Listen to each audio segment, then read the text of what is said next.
आमंत्रित अतिथियों का पांचाल में हार्दिक स्वागत। आप सभी यहाँ मेरी पुत्री याज्ञसेनी के स्वयंवर में भाग लेने के लिए पधारे। इसलिए मेरा भी यह कर्तव्य बनता है कि मैं स्वयंवर से आपका परिचय करवा दूं। मंडप के मध्य में वो जो स्थान आप देख रहे हैं, जो इस क्षण यव्यानिका से ढका हुआ है, वही वो परीक्षण है जिसमें सफल होने वाला प्रत्याशी मेरी पुत्री से विवाह कर सके। परंतु निश्चित रूप से यह परीक्षण सरल नहीं होगा।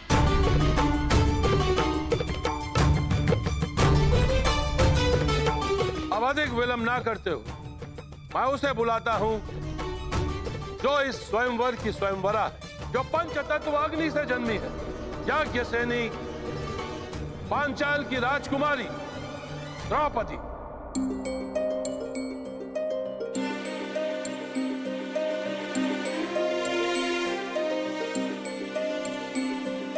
कुमारी चापि पांचाली वेदी मध्यात् समुत्थिता सुभागा दर्शनीयाङ्गी स्वसीताय तलोचना।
अब मैं वासुदेव कृष्ण से यह आग्रह करूंगा कि वो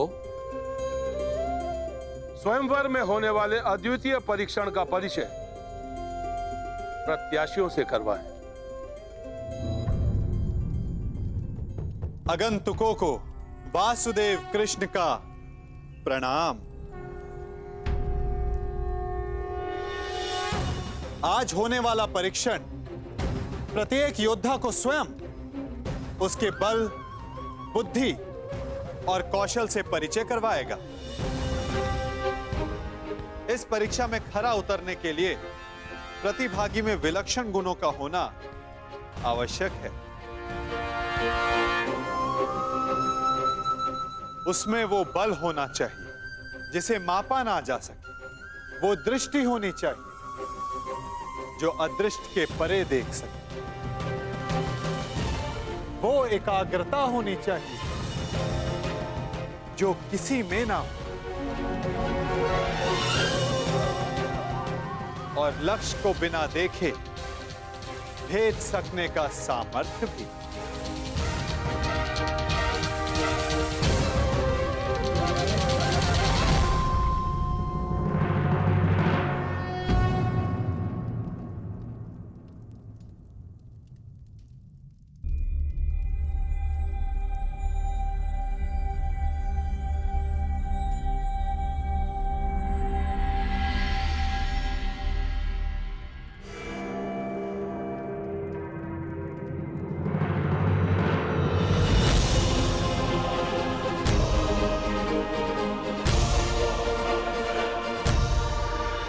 मुझे वचन दो कि चाहे जो भी हो, तुम स्वयंवर में भाग नहीं लोगे।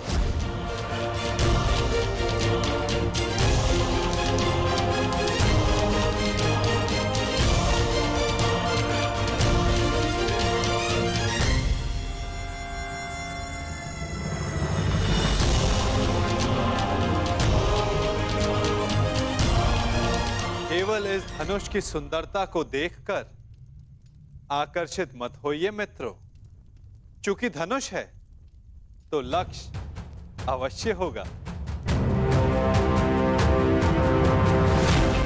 सोचिए, कहां होगा आपका लक्ष्य?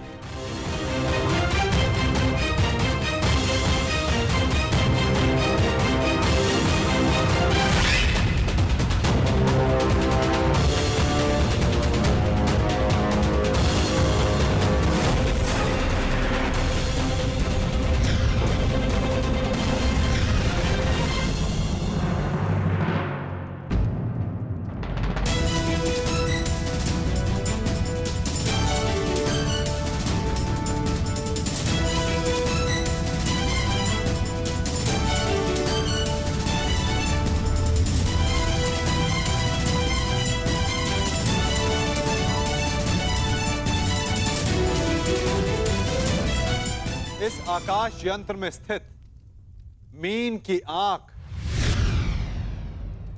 आप सबका लक्ष्य है मित्रों।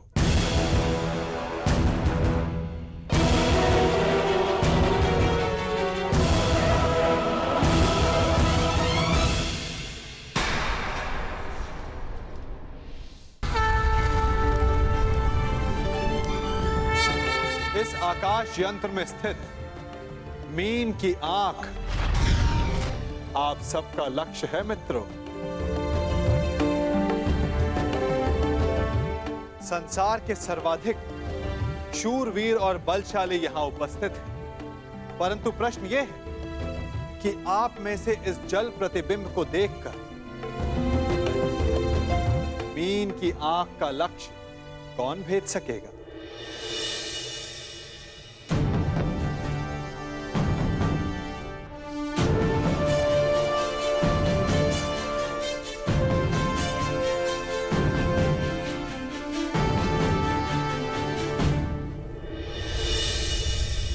मुझे किसी भी मूल्य पर लक्ष्य भेदना है मित्र। मुझे विजय प्राप्त करनी है।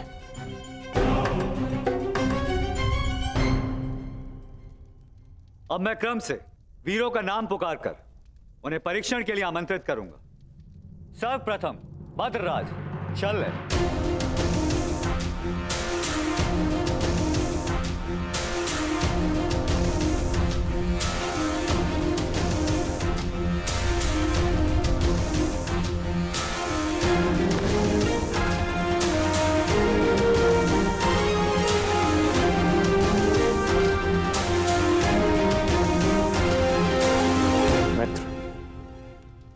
आज कोई क्रोधित भी नहीं है, इसलिए मद्रराज के पास कोई अवसर नहीं किसी की शक्ति छीनने का।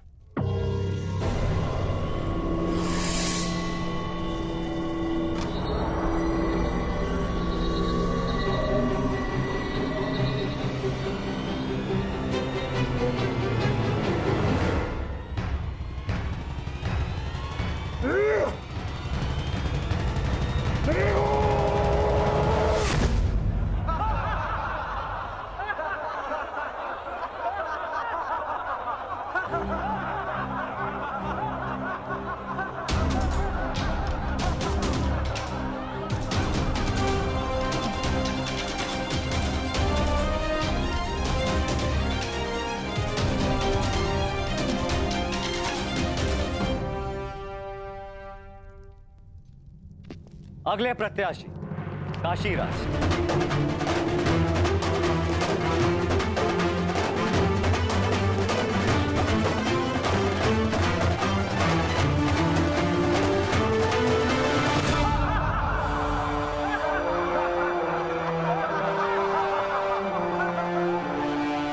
चाहिए असंभव लक्ष्य नहीं है सखा।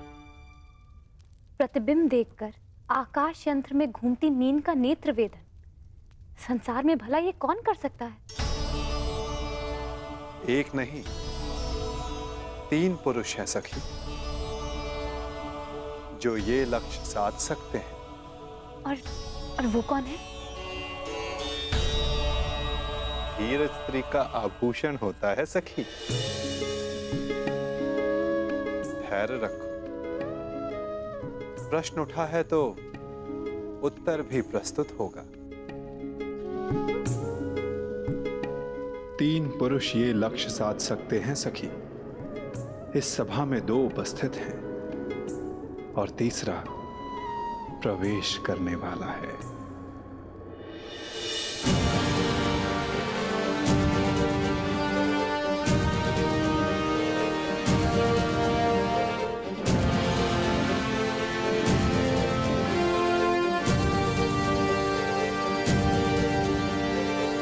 अगले प्रत्याशी भगत नरेश, जरासंध।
चलिए सखा, कम से कम ये विश्वास तो हुआ कि ये धनुष उठाया जा सकता है। वैसे सखा, क्या अर्जुन भी ये धनुष उठा सकते हैं?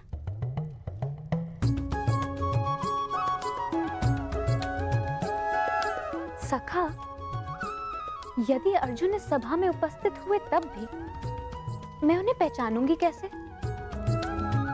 कैसे मुझे ये ज्ञात होगा कि वो यहाँ उपस्थित हैं? अर्जुन, परंतु सबका तो ये मानना है कि वो जीवित नहीं है। मैं ऐसा नहीं मानती सखा, क्योंकि मैं अभी तक जीवित हूं। तुम कहां जीवित हो सखी? तुम तब तक जीवित नहीं जब तक अर्जुन ना मिल जाए, यही ना? और यही तो मेरा प्रश्न है केशव, कि मैं उन्हें कैसे पहचानूं, जो मेरे जीवन का एक कारण है। जब वो क्षण आएगा, तुम्हें स्वयं अनुभूत हो जाएगा सखी। तुम्हें अपने भीतर श्वास का प्रवास अनुभव होगा। वो अनुभूति तुम्हें आनंद नहीं, पीड़ा देगी। वो पीड़ा जिसकी तुम्हें प्रतीक्षा है, वो पीड़ा जो तुम्हें आनंद से अधिक प्रिय लगे। क्या मुझे सच में ऐसा अनुभव होगा सखा? परंतु कब? कौन जाने, कदाचित अति शीघ्र।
क्या हुआ?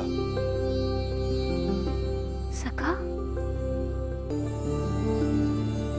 मैंने कुछ अनुभव किया।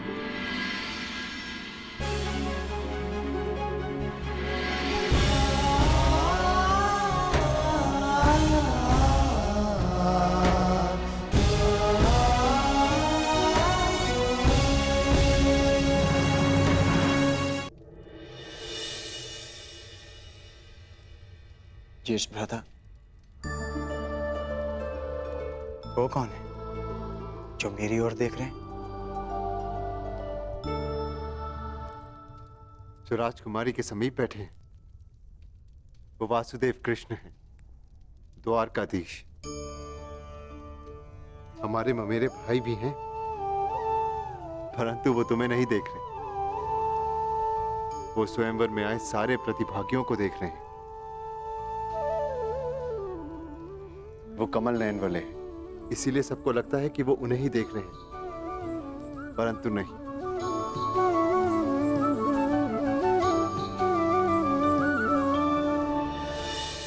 और अब मैं आमंत्रित करता हूं अंतिम प्रत्याशी,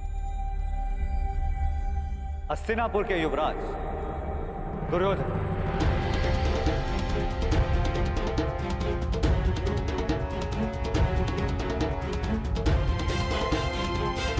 अंतिम?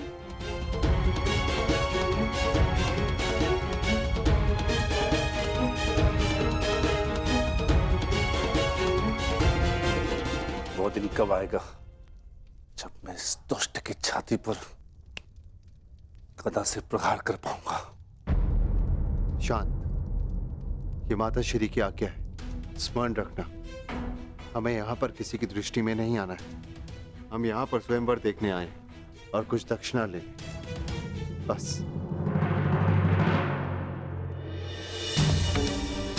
मित्र, मैं जानता हूं कि तुम ये धनुष उठा सकते हो, परंतु स्मरण रहे कि तुम अपने पांव के मध्य तनिक दूरी बनाए रखना, ताकि तुम धनुष का बोझ संभाल सको।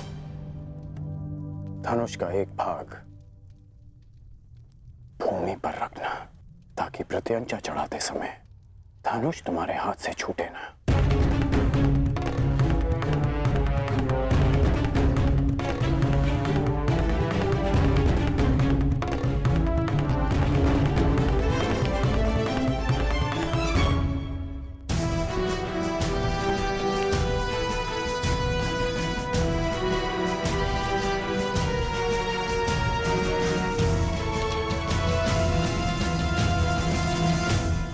बताइए ना, कौन है वो 3 पुरुष जो ये लक्ष्य साध सकते हैं? पहला मैं स्वयं, दूसरा पांडु पुत्र अर्जुन, और तीसरा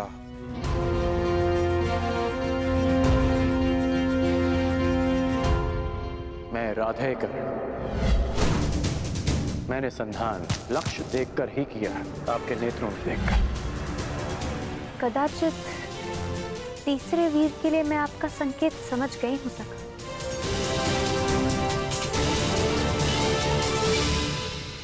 परंतु वो इस स्वयंवर में भाग नहीं ले रहा है। आशा यही है सखी, परंतु नियति क्या कहे कौन जाने।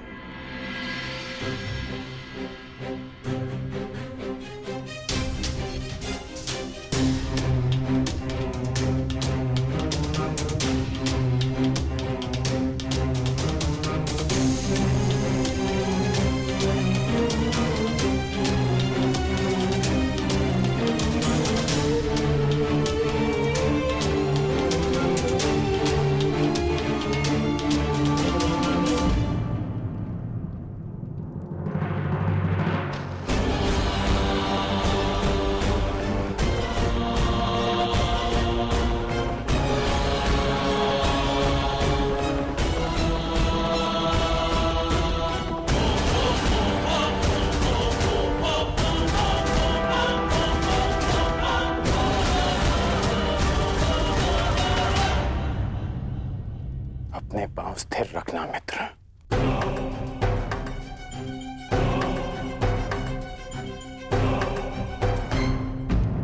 अब धनुष का एक भाग भूमि पर रखो।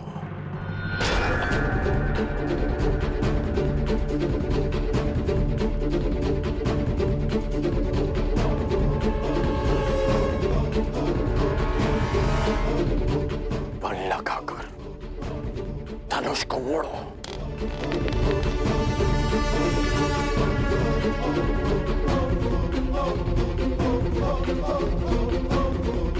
धैर्य रखना मित्र, तभी प्रत्यंचा चढ़ा पाओगे। ये दुष्ट कहीं लक्ष्य साध न ले। नहीं भ्राताश्री, उसकी पकड़ दुर्बल है और प्रत्यंचा तेलिए है, दुर्योधन के हाथ से फिसल जाएगी।